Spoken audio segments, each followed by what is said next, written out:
Öncelikle bize merhaba uşaklar. Bugün Sarhoş Kedi ile sohbet etmeye çalışacağız. Şu anda yaz okulunda. Kardeşimizi bugün üçüncüye görüyorum. Gördüğünüz gibi Nubliat. Selam reis.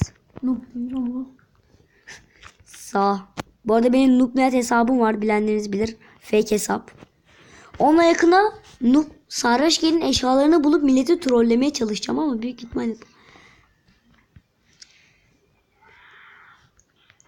Tam siler. Kardeşimizi. Dur. Sarhoş abi. Gençler SS mi alsam? Oğlum benim bunda bir sürü SS'im var ama olsun. Azıcık da SS almaya çalışıyorum. Evet. Bu arada yanımda sahte var. Sahte bir koyar rakka. Çok saçma. Ege ne var? Ne var?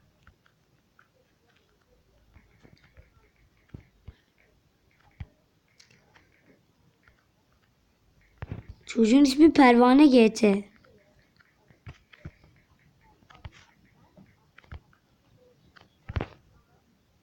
Bakacaktın ama inanmayacağım büyük bir ihtimalle.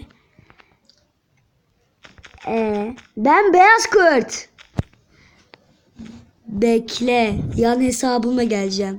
Şimdi bunları trolleyeceğim. Bununla geleceğim. Bekle, yan hesabımla geleceğim. Buradan Nubliat hesabımıza geçiş yapıyoruz. Şimdi büyük ihtimal inanmayacaklar ama ben bir sarhoş geleyim arkadaşlar.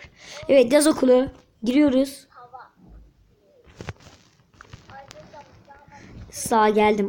Benim 8 tane dirtim varmış. Ben geldim.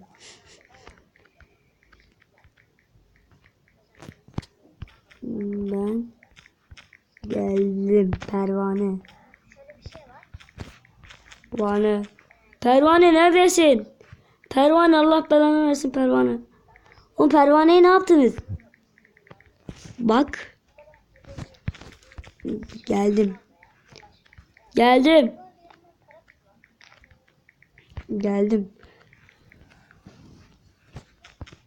Alo